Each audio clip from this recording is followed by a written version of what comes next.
Kalian tahu nggak, Makau adalah wilayah administratif khusus di Tiongkok yang hidup tanpa hutang. Berdasarkan survei dari Moody's Investors Service, Makau merupakan salah satu wilayah yang tidak memiliki utang. Menurut hasil survei, sejak tahun 2000, wilayah tersebut telah membukukan surplus fiskal setiap tahun. Kebanyakan orang mengira bahwa Makau adalah sebuah negara. Namun secara realitanya, Makau bukan sebuah negara, melainkan sebuah wilayah administrasi khusus dalam kekuasaan China atau Tiongkok. Sistem pemerintahan di Makau berbeda dengan wilayah Tiongkok lainnya.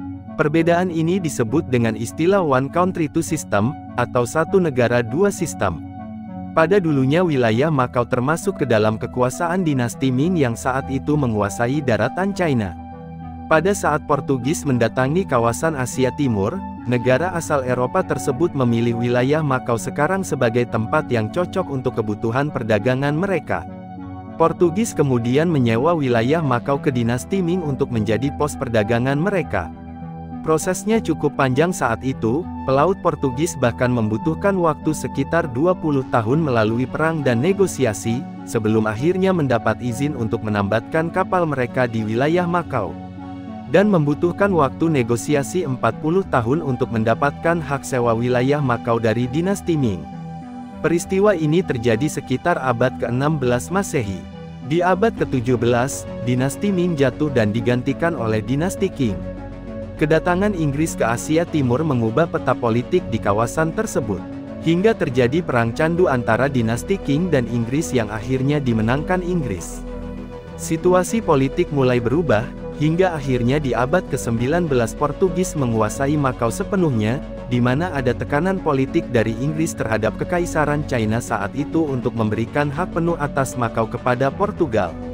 Dalam catatan China, tercatat bahwa orang Portugal menyuap pejabat di Guangzhou agar mau menyerahkan Makau sepenuhnya kepada Portugal. Namun yang jelas, sejak saat itu, Portugal mulai menjadikan Makau sebagai pusat bisnis dan perdagangan mereka. Selama di bawah kekuasaan Portugal, Makau berkembang pesat. Kawasan ini menjadi tempat percampuran budaya Portugal dan China. Banyak bangunan campuran dua budaya yang berdiri di Makau. Dalam segi ekonomi, Makau berkembang jauh lebih pesat. Kawasan ini menjadi salah satu pusat ekonomi penting di Asia Timur. Bahkan Makau bersaing ketat dengan Hong Kong yang dikuasai oleh Inggris. Dua kawasan ini menjadi sangat maju dari wilayah China lainnya karena menjadi tujuan pedagang kaya Eropa dalam mengembangkan bisnisnya. Portugal kemudian melihat peluang bisnis lainnya di Makau. Banyak orang-orang daratan China yang hobi berjudi. Namun karena aturan ketat tentang perbuatan judi di Kekaisaran China, mereka memilih melakukan perbuatan judi secara diam-diam dan tersembunyi. Portugal kemudian mengambil kesempatan itu dengan melegalkan judi di Makau. Hasilnya para orang-orang kaya di China memilih datang ke Makau untuk melampiaskan hobi berjudi mereka. Bisnis judi memberikan banyak keuntungan bagi wilayah Makau. Perputaran uang di tempat-tempat judi menjadi sumber pendapatan besar bagi otoritas pemerintahan di Makau.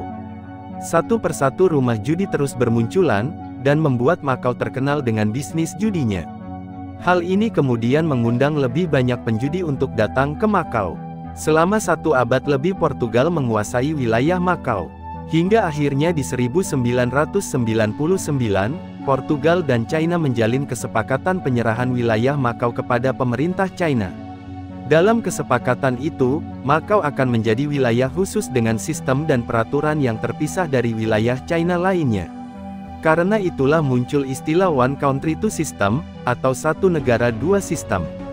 Penyerahan kedaulatan Portugal di Makau kepada China, tak terlepas juga dari kesepakatan Inggris dan China, terkait penyerahan kedaulatan Inggris di Hong Kong kepada China dengan sistem serupa. Di dalam kesepakatan itu juga, One Country Two System, atau satu negara dua sistem akan berlaku selama 50 tahun terhitung sejak 1999. Selama 50 tahun China tidak boleh mengintervensi pemerintahan di Makau, baik itu secara sistem, peraturan, kebijakan dan sebagainya.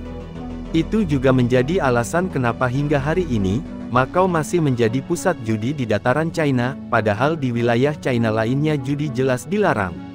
Makau sendiri amat bergantung dengan bisnis judinya. Setiap bulannya, Makau bisa menghasilkan 3 miliar dolar Amerika atau setara 42 triliun rupiah dari bisnis judi yang ada di Makau. Ini juga yang menopang keuangan fiskal Makau sehingga keuangan Makau dari tahun ke tahun terus mengalami surplus. Hal yang pada akhirnya membuat Makau menjadi otoritas pemerintahan yang tidak memiliki hutang sama sekali kepada pihak manapun. Bahkan dari bisnis judi ini, Makau bisa menghasilkan uang sebesar 400 triliun lebih dalam setahun. Selain bisnis judi, sebenarnya Makau juga memiliki sumber pendapatan lainnya, seperti sektor pariwisata, ekspor pakaian jadi, hingga menjadi pusat bisnis para orang-orang kaya.